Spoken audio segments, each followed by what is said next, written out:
As palavras podem magoar profundamente, como esta mulher sabe bem. Quando penso no poder das palavras, lembro-me de uma frase que ainda me emociona. Eu lembro de todas as vezes que ouvi meu pai dizer, "Sua burrinha", quando eu era pequena. Hoje vamos ouvir sobre a libertação da dor que Deus pode proporcionar. Este é o Aviva Nossos Corações, com Nancy DeMoss Wolgemuth, coautora de Mulher, Sua Verdadeira Feminilidade e Design Divino, na voz de Renata Santos. Palavras podem grudar em nossos corações, especialmente as cruéis. A ideia por trás delas pode permanecer em seu coração muito depois que as ondas sonoras desaparecerem. Durante a série O Poder das Palavras, você foi desafiada a usar suas palavras com sabedoria. Não diga nada cruel que prejudique as pessoas ao seu redor. Aqui está Nancy encerrando essa série hoje. Eu tenho um pequeno livro devocional que leio às vezes. Talvez você o conheça, chama-se Luz Diária. Todos os dias tem leituras para o período da manhã e leituras para o período da noite, que são apenas versículos das Escrituras, sem comentários, apenas os versículos das Escrituras. Eu preciso compartilhar com você o que a leitura de hoje no Luz Diária disse. Enquanto lia esses versículos de manhã cedo, pensei, embora não fale especificamente sobre a língua, que isso realmente nos dá uma diretriz. Esses versículos nos dão uma diretriz sobre como responder à convicção do Espírito de Deus em relação a qualquer área de nossas vidas. Portanto, quero aplicá-lo ao que temos experimentado como convicção de Deus em relação às nossas palavras e línguas. O título no topo é o versículo de Lamentações 3:40, que diz: "Examinemos e coloquemos à prova os nossos caminhos e depois voltemos ao Senhor." A busca, a introspecção, não se destina a nos levar ao desânimo ou à derrota, destina-se a nos levar ao arrependimento.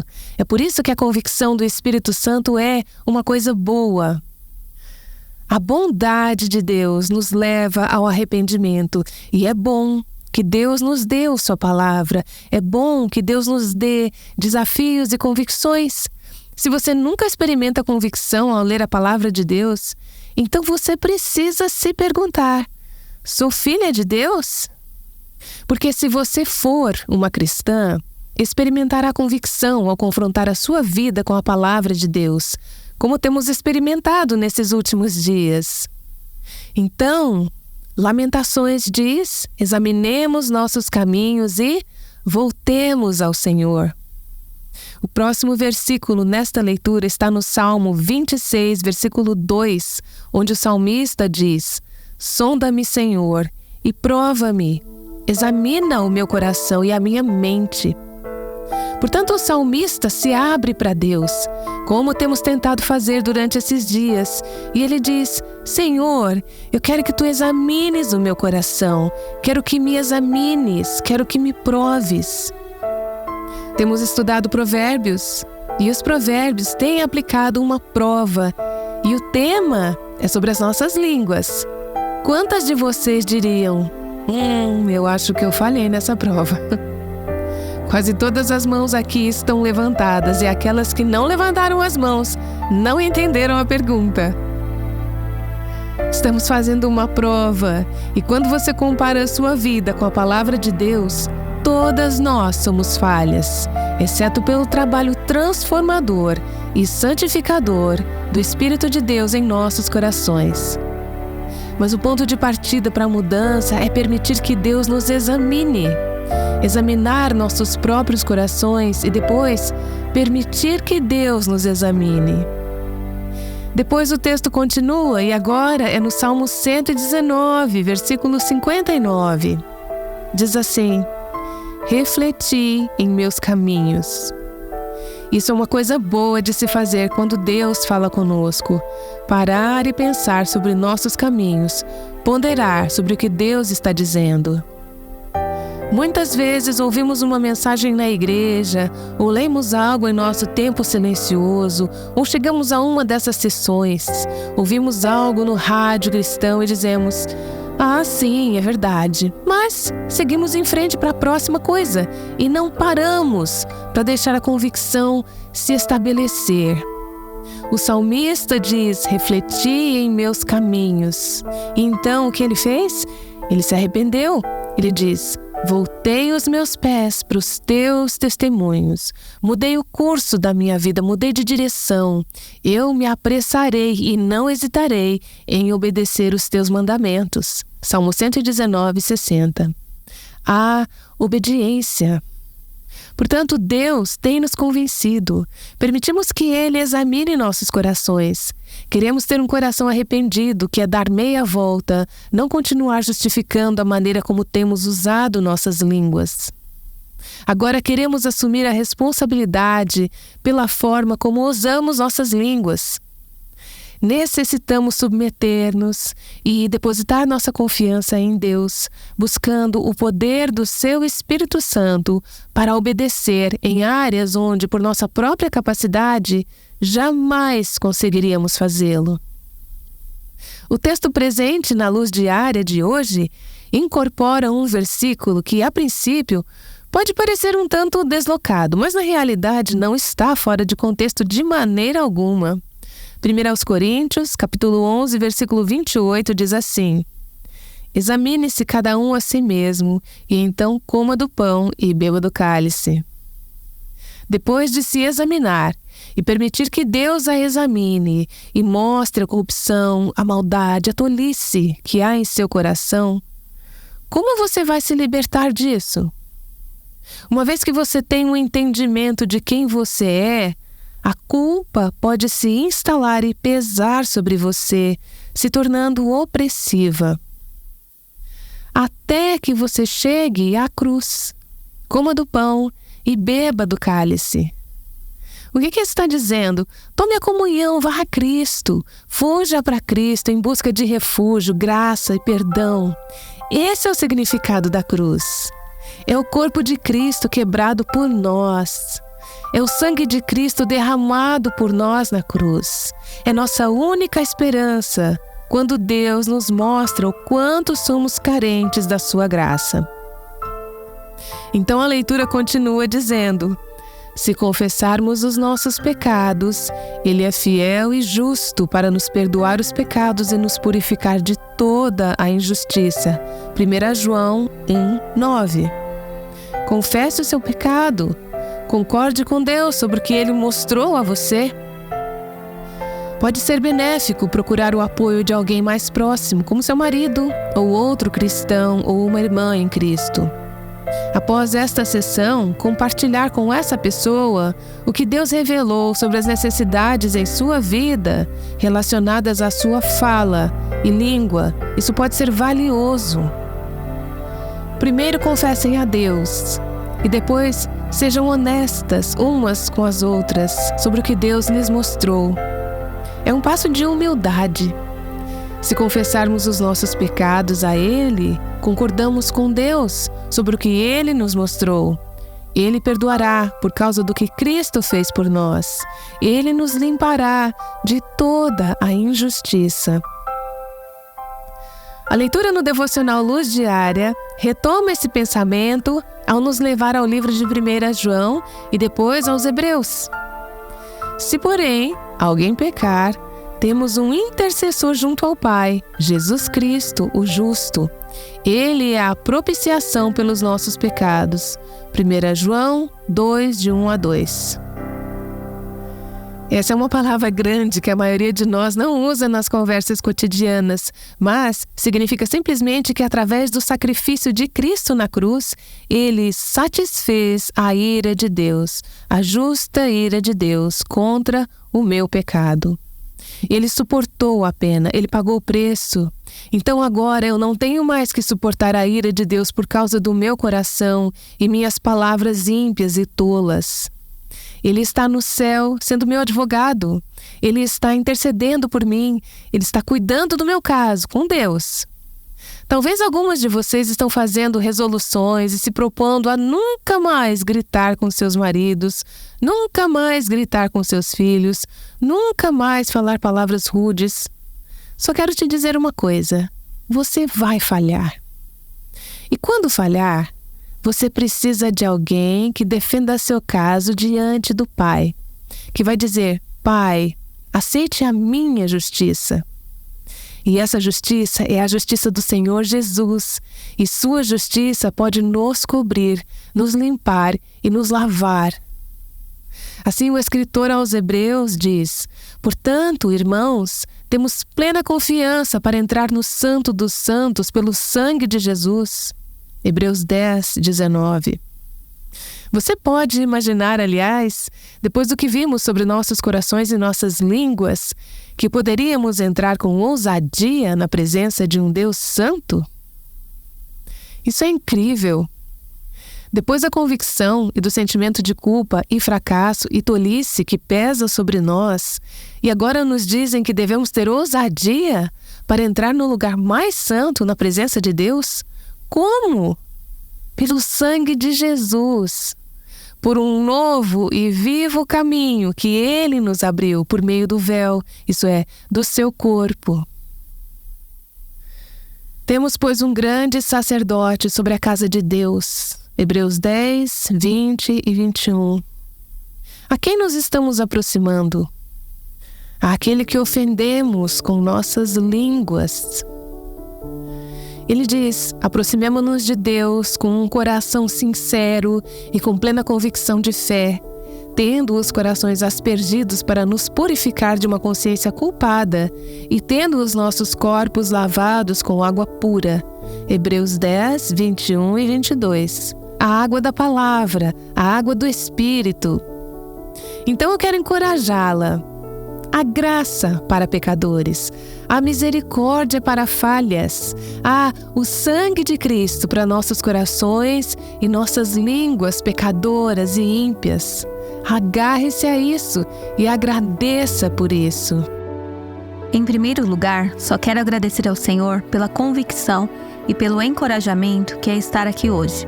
O poder da língua é algo com que Ele realmente tem trabalhado comigo nos últimos meses.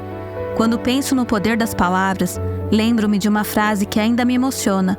Lembro de todas as vezes que ouvi meu pai dizer: sua burrinha. Quando criança, eu era uma leitora ávida. Estava constantemente em busca de conhecimento. Estava buscando informações, procurando maneiras de não ser uma burrinha. O que às vezes acontece comigo é que compartilho informações pensando que estou compartilhando algo útil ou algo que seria bem recebido. E muitas vezes pode não ser. Ontem mesmo tive uma situação em que estava apenas tentando dar uma explicação simples do porquê precisava desligar o telefone e fui lembrada de que não precisava compartilhar todas essas informações. Não precisava explicar a alguém tudo o que estava acontecendo para que não achassem que eu era uma boba. Ainda experimento intensamente a angústia por não ter enfrentado a dor gerada pelas palavras de meu pai. Isso resultou em eu não ter prestado a devida honra a ele. É necessário que eu me aproxime dele e solicite o seu perdão. Permitam-me abordar por um instante o desafio de ser alvo de palavras prejudiciais. Todas nós já enfrentamos essa situação. Algumas de nós possuem corações notavelmente sensíveis, o que é uma qualidade admirável. No entanto, o inimigo pode explorar essa sensibilidade, ternura e a memorabilidade positiva que algumas de nós possuem para nos manter imersas na derrota. Diante disso, quais orientações as Escrituras nos oferecem para respondermos quando nos deparamos com palavras prejudiciais? Várias passagens vêm à mente. A primeira delas é sobre a necessidade de voltar para a palavra. No princípio, era aquele que é a palavra, e ele estava com Deus, e ele era Deus. João 1:1. Quem era a palavra? Jesus Cristo é a palavra de Deus, e a palavra se fez carne e habitou entre nós. Jesus Cristo, que é a expressão, a revelação de quem Deus é. Essa é a palavra. Ele veio a essa terra, e isso me faz lembrar de Salmo 107, verso 20, que diz: Ele enviou a sua palavra e os curou. Veja bem, o ministério de Cristo é multifacetado. Claro, seu propósito ao vir à Terra era redentor, ir para a cruz, sofrer, morrer e carregar a penalidade pelos nossos pecados. Parte do que ele carregou na cruz foi o coração ferido, odioso, perverso, que produziu palavras feridas, odiosas e perversas. Aquelas que falamos e aquelas que foram ditas para nós também. Ele pagou a penalidade, que é a morte. A morte e a vida estão no poder da língua. Ele tomou a morte, que é o fruto de nossas palavras más, e o fruto das palavras más que foram ditas para nós. Por suas feridas vocês foram curados. 1 Pedro, capítulo 2, versículo 24. Há cura disponível para nós através da cruz de Cristo. É por isso que Deus enviou a sua palavra para nós, para que a sua palavra pudesse nos curar de todo o dano que outras palavras fizeram a nós e do dano que nossas palavras fizeram aos outros. Precisamos voltar para a cruz. É lá que o preço foi pago, é lá que a penalidade foi paga, é lá que esse pecado foi tratado. Ao nos achegarmos ao pé da cruz de Cristo, há esperança, a fé, a cura, a libertação disponível para que você não precise viver como foi rotulada através das coisas que lhe foram ditas, que ficaram marcadas em seus corações e que, décadas depois, ainda assombram alguns de seus corações. Você não precisa viver nessa escravidão. Você pode viver na cura e na liberdade, porque Deus enviou sua palavra e nos curou. É através da cruz que há cura, livramento e libertação. E o que fazemos agora que estamos em Cristo? Como podemos nos tornar instrumentos dessa cura na vida dos outros? Se torna a questão. Como podemos nos apropriar dessa cura? Como podemos responder, mesmo agora como cristãs, a essas palavras prejudiciais? A primeira epístola de Pedro nos dá alguns conselhos práticos e sábios sobre como responder a insultos e ataques verbais. 1 Pedro 3:8 diz assim: quanto ao mais, tenham todos o mesmo modo de pensar. Lembrem-se, dissemos que somos um corpo, nós que estamos em Cristo. É por isso que é um pecado tão grande falar palavras que ferem, odiosas, feias, cruéis, falsas, desnecessárias, porque quando fazemos isso, dividimos amizades, dividimos relacionamentos, dividimos casamentos ao falar palavras que trazem a morte. Então Pedro diz que a questão com as palavras não começa com as palavras, começa no coração. Estejam unidos em pensamento. Sejam quem vocês são em Cristo, com um só pensamento, um só corpo, uma só pessoa em Cristo. Tenham compaixão uns dos outros, amem como irmãos, sejam sensíveis, sejam corteses. Isso é tudo uma questão do coração. À medida que lidamos com essas questões do coração, o que sai de nossas bocas e como respondemos às palavras dos outros, seremos transformadas.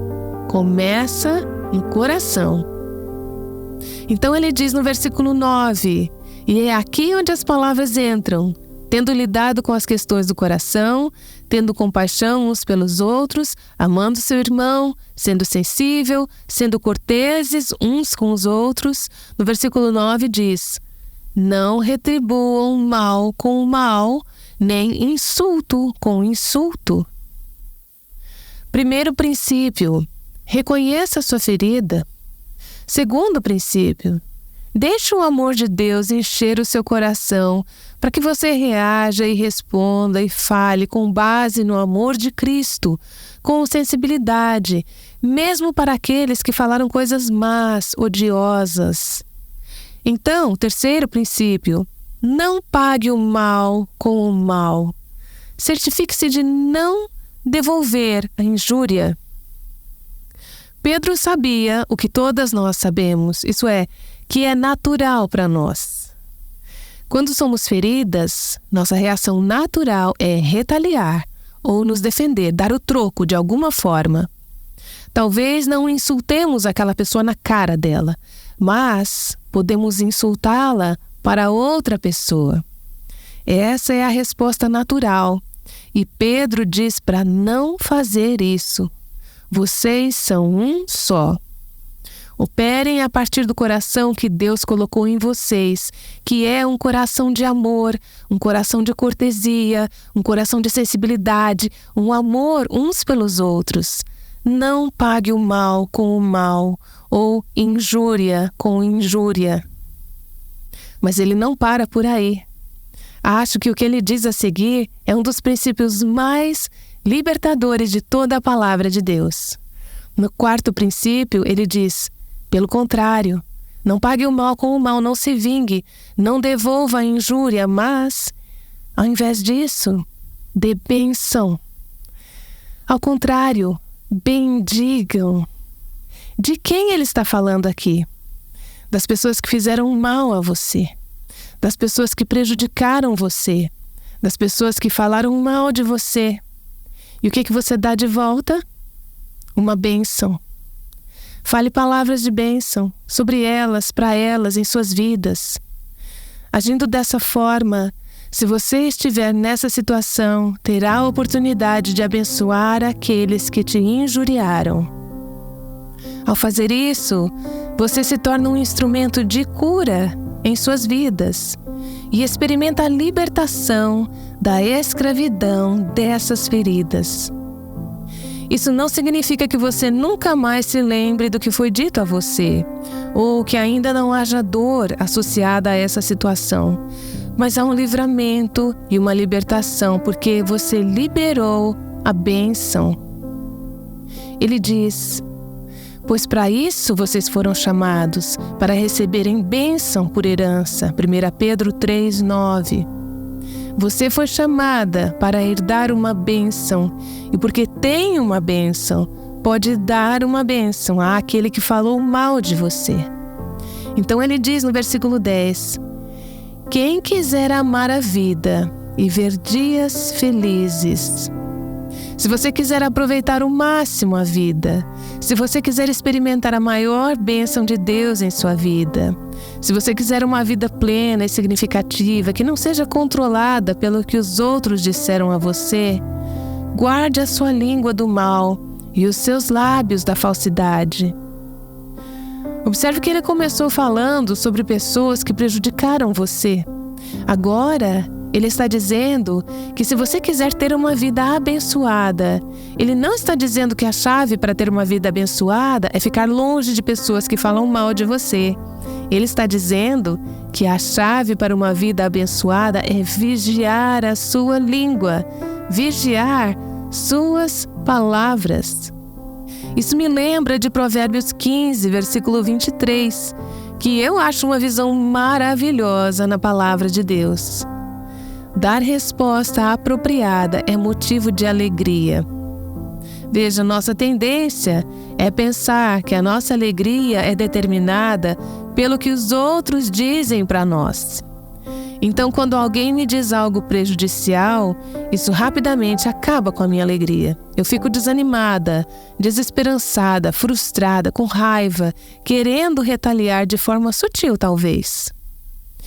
Eu digo: essa pessoa, a maneira como aquela pessoa, o jeito que aquela pessoa, a carta que eu recebi daquela pessoa, a maneira que aquela pessoa falou comigo, isso pode tirar o seu ânimo.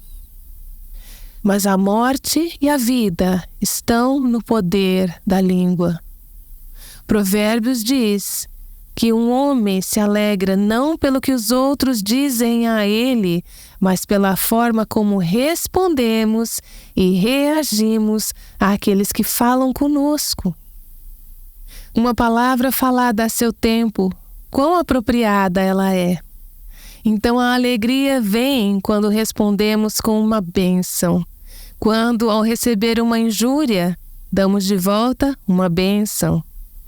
Talvez você pense sobre o seu cônjuge cujas palavras cortantes a feriram. Ou talvez pense num filho que está falando mal de você agora, e isso é como uma faca, uma espada em seu coração. Ou então talvez pense nos seus pais. Seus pais podem nem estar vivos mais, mas você ainda carrega a ferida da espada de palavras que foram ditas a você quando você era criança. Eu não estou prometendo que Deus fará você esquecer. Pode ser até mesmo que Deus use essa memória para manter o seu coração sensível. Porém, você não precisa viver sob escravidão. Pode encher o seu coração com o amor de Cristo por ser uma filha de Deus. E sendo uma filha de Deus, você tem o poder dentro de você, que é o seu Espírito Santo, de não devolver o mal, não devolver a injúria, não desonrar aqueles que a desonram, mas, em vez disso, dar uma bênção. Guarde a sua língua, refreie sua língua do mal, mantenha seus lábios longe do engano, e então você terá alegria pela resposta da sua boca. Assim como Deus enviou sua palavra para curar o seu coração ferido por palavras que outros talvez tenham falado a você, você se tornará, por meio da cruz de Cristo, conforme ela é aplicada ao seu coração, um instrumento de graça e cura e uma fonte de vida para os outros. Ele enviou a sua palavra e a curou. O que você faz depois de ter sido curada? Você usa a palavra para se tornar um instrumento de cura na vida de outras pessoas. Vocês que têm filhos e netos, têm a oportunidade de passar para eles o tipo de bênção, encorajamento, esperança e vida que você não recebeu de seus pais. Portanto, deixe esse lembrete ser uma fonte de convicção.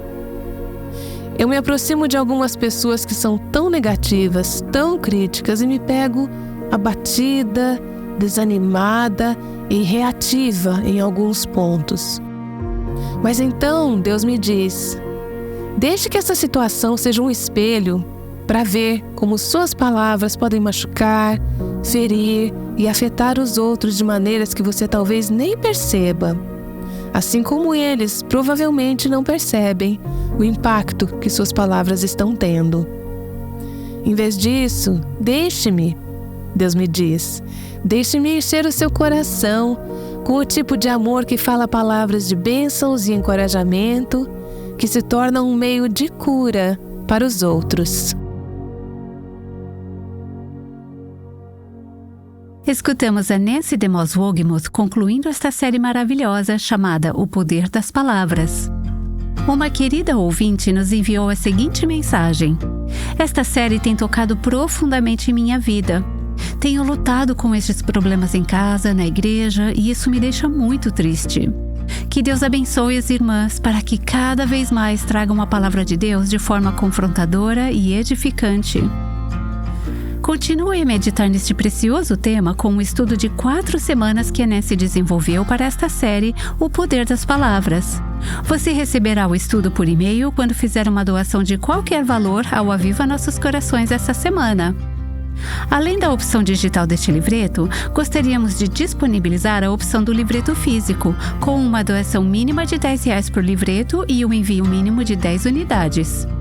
Ou seja, com uma doação mínima de R$100, enviaremos para você 10 livretos lindamente impressos. Junte suas amigas e irmãs da igreja e se aprofundem neste tópico tão importante. Ao fazer uma doação, você não somente estará abençoando o ministério, mas terá um material precioso que ajudará no propósito de alcançar palavras que abençoam e que trazem vida às pessoas ao seu redor. Para fazer sua doação, acesse www.avivanossoscorações.com e clique na aba Doações para informações bancárias e sobre o nosso Pix. Após fazer sua doação, mande um e-mail para contato@avivanossoscorações.com e nos informe sobre sua doação, para que possamos enviar este estudo a você. Nossas ouvintes viram o potencial das palavras que usam. E terminamos com esperança. Que Deus pode nos curar de qualquer palavra cruel dita por outros. Essa foi uma das séries de extrema importância para a sua caminhada cristã. E se você perdeu algum dos episódios, acesse o nosso site www.avivanossoscorações.com e tenha acesso a todos os episódios anteriores. Nos próximos 2 episódios, amanhã e segunda-feira, trataremos de um assunto super relevante: o poder da nossa fala nas mídias sociais. Você não pode perder. Aguardamos você amanhã aqui no Aviva Nossos Corações. O Aviva Nossos Corações é o ministério em língua portuguesa do Revive Our Hearts com Nancy DeMoss Wolgemuth, chamando as mulheres à liberdade, à plenitude e à abundância em Cristo.